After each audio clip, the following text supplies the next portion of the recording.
Thank you for that thoughtful introduction. It's a pleasure to be here with all of you this morning. Now, over the next 20 minutes, I want to talk about three things: innovation, co-innovation, and of course, manufacturing. I'll give some examples from our portfolio of innovations in manufacturing at Cisco. But before I begin, I just wanted to share a little bit of information about Cisco. We're a company that's been around for about 35 years, and we're one of the world leaders in internet connectivity and cybersecurity. But what's interesting is that our company was actually born out of an innovation. Our founders were married, and they were working at Stanford University in two different buildings. They were trying to connect with each other, but the buildings had different protocols, different wiring. And as a result of their love and their creativity and technical ability, they invented multi-protocol router, which is one of the foundational products in the evolution of the internet. Now, there are many flavors of innovation, and certainly over the next 2 days, we're going to see some breakthrough innovations, some things that are absolutely mind-boggling, and I've met some of the extraordinary speakers. They're going to be inspiring. I'm already inspired by what I've seen, but I'm here to tell you that there are actually simple innovations that can have outsized impact. Let's take, for example, paper. We know that paper was invented at least back in the 2nd century in China. And now let's talk about glue. The first human use of glue is recorded over 200,000 years ago. So what does that mean? It means that paper and glue were coexisting for 2,000 years, and yet it wasn't until the 1960s that a scientist at 3M who was working on adhesive discovered a way that glue could be used to attach to paper in a way that didn't permanently stick together, temporarily stuck together. And what could be the use of that was the question. And for years, this scientist, Dr. Silver, was spending time at 3M, and he was giving seminars about his discovery, as sort of a solution looking for a problem. And it wasn't until one of his colleagues, who had a problem with keeping bookmarks in a book, thought, wow, that's a great solution. And from that came a technology that a lot of us are familiar with: Post-it notes. Or consider this strange-looking contraption. Now, to its 15th century inventor, this is actually a combination of two things, and it makes sense if you actually think about it. It was a combination of a coin punch and a wine press. And to Gutenberg, this made sense for putting books together in a mass reproductive model. Hence, we had the first printing press and the mass distribution of knowledge and literature, obviously an exponential impact there. Now, researchers who have been looking at patents, especially over the last 2 centuries, have discovered something interesting, and that's that a lot of inventions are actually combinations of two different technologies, and this is becoming increasingly the case. And certainly when people think about new ideas, they think of startups, they think of new entrants. There's a low barrier to joining some markets, and we look to universities and we look to the common places for new ideas. But maybe large corporations such as Cisco and other multinational companies might not be the first place that people think, actually there might be some interesting innovations coming out of there. And actually, as a consequence of this, our strategy for innovation is a portfolio strategy. And what do I mean by that? What I mean is that within Cisco, we have over 26,000 engineers, sort of really smart brains, a lot of talent. We have nearly as many patents. We buy companies when we see interesting ideas that we think we can add to the portfolio and take them to the next level. If we can, we purchase them. We've had a very active portfolio. We partner with companies such as Apple, and I'll mention another example in a few seconds. We invest in companies as well through venture capital firms, companies that are too small for us to consider acquiring. And finally, we co-develop. We co-develop with government, with universities, with other technology companies. Okay, so we have an internal innovation competition that we run with our employees at offices across the world, and it's done annually, and employees join teams. We have a platform for this, and we have mentors who are also from different offices, and we have prizes and incentives to bring out the best ideas from any part of the company. What's interesting here is that setting up a program like this is actually not too difficult. There are platforms that you can create or you can buy off the shelf to do it, but really what made the difference for us is that our CEO sponsored it. Our CEO believes that this is a great way to generate new ideas. Also, as I mentioned, we work with other companies, and Google is one example of this. Earlier this year, we made a co-announcement with Google about a new program we're doing with their Google Station to extend secure, fast connectivity across the world to bring 1 billion people more onto business-level, enterprise-grade Wi-Fi. One other example I wanted to share with you is from Cisco's United Kingdom Innovation Center.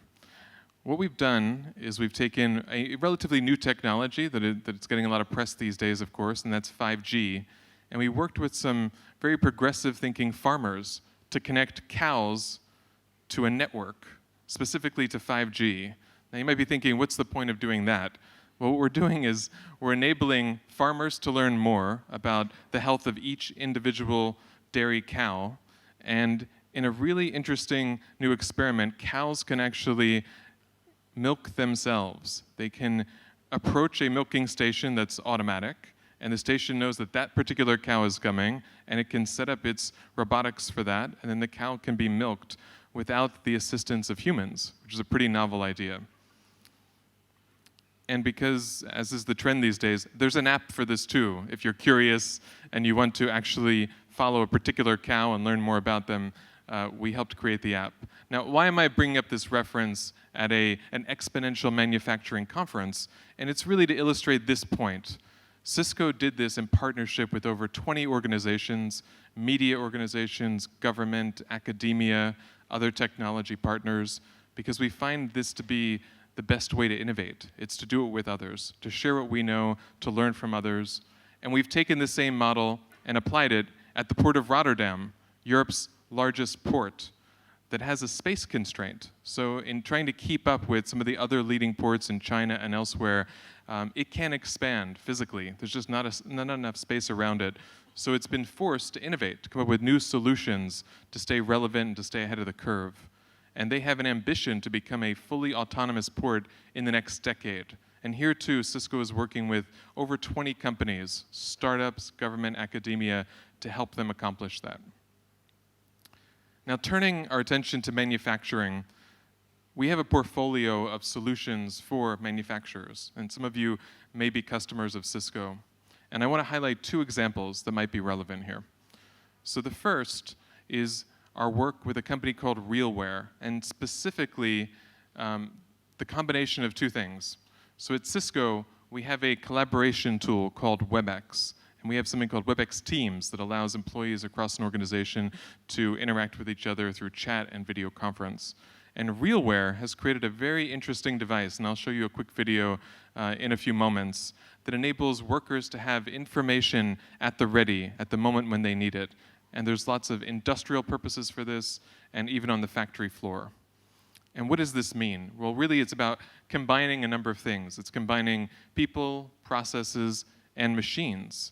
It's enabling people to have access to information when things are happening, preventative maintenance, alerts when you need it, dashboards at high level, a lot of data transparency. There's IoT connectivity, secure IoT connectivity, etc. Now, we've heard a lot about how AI is going to impact manufacturing and workers, and one of the ways that we're looking at addressing this with RealWear is to think about the next generation connected worker, the worker who can be much more productive and much more effective by having the right information at the right moment, or doing things like reducing the amount of time it takes to train new workers, because brand new workers can have access to senior technicians at the moment when they most need access to that unique expertise that might be gained only after working for a few decades.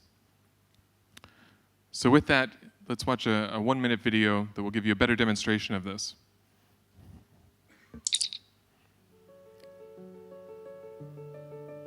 RealWear HMT1 is an untethered, head-mounted ruggedized wearable computer, purpose-built and designed for industrial workers. The monocular high-res microdisplay sits just below your line of sight, allowing for maximum peripheral visibility and safety.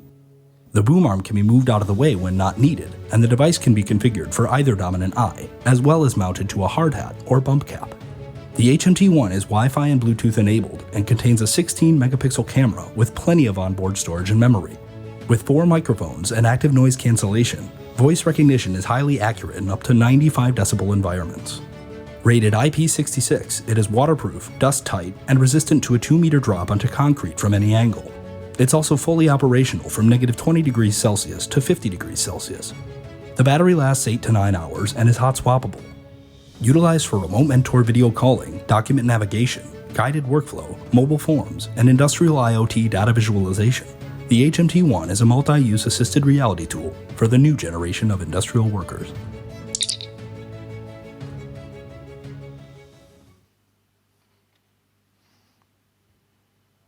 Great. Now, the second example that I wanted to share with you is looking at manufacturing and supply chains.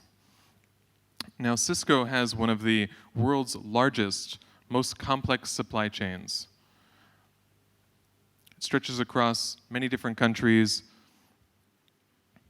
over 30,000 orderable parts with over 60,000 components to this. And in the process of setting this up and running a very efficient supply chain, we've made some observations. There's definitely room for improvement. There's still some friction in the process that we've been thinking about for a long time. And I imagine some of these areas of friction probably affect your supply chains as well. And one of them that we were focusing on in a sort of design thinking like experiment that we had with some of our producers and manufacturers was around counterfeits and the gray market. And we were looking for solutions to address this. And so one of the solutions that emerged was blockchain. Could we combine blockchain with our supply chain and come up with some solution to addressing counterfeits? What we did is we looked out there at the market and thought, rather than educating ourselves just by reading up or hiring some people, we took part in international consortia on blockchain, from Hyperledger to Enterprise Ethereum, to get a better sense of what is out there, what tools are out there, and also to contribute whenever Cisco can contribute ideas and technology. And what was interesting is that we found that actually blockchain has a lot of use cases for manufacturing. And I think over the next 2 days, maybe other speakers will probably talk in greater depth about the immense opportunity this provides for you. But the gray market is really interesting. Now, these are some of the numbers that are quite staggering about how it affects our specific market as we're making routers and switches hardware. When there's counterfeit devices that somehow enter our supply chain and might compromise the quality of the product, the longevity of the product.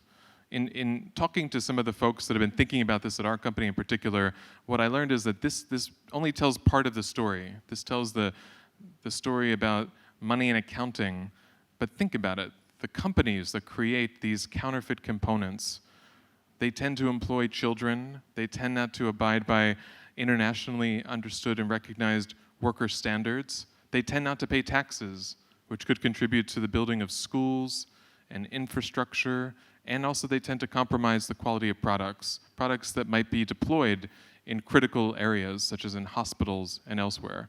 So tackling this problem was something that was meaningful to our company from a financial standpoint, but we thought also if we could come up with an interesting solution, it could also impact lives beyond that. And so, applying blockchain to our supply chain, making ourselves essentially customer zero, and working closely with our partners, we have applied blockchain, and we found out that we could actually track the provenance of every single component in each of our products in a way that is immutable, in a way that we can have trust when we sell a product that what we're selling is completely authentic. And this is something that isn't really in the market as pervasively as it hopefully will be in the future. That's a sort of an expectation and a hope that we have at Cisco. So let me conclude by simply saying that as you're on your journey for digitization and as you're looking for innovative ideas, I hope you'll consider talking to someone on our team here in Thailand about our innovation capabilities, because we have a strong desire to work closely with you to solve problems that involve connectivity, cybersecurity, or if you want to just learn about some of the solutions that we're working on, both here in ASEAN and the region, or in our UK office as well. Thank you for your time. I appreciate it.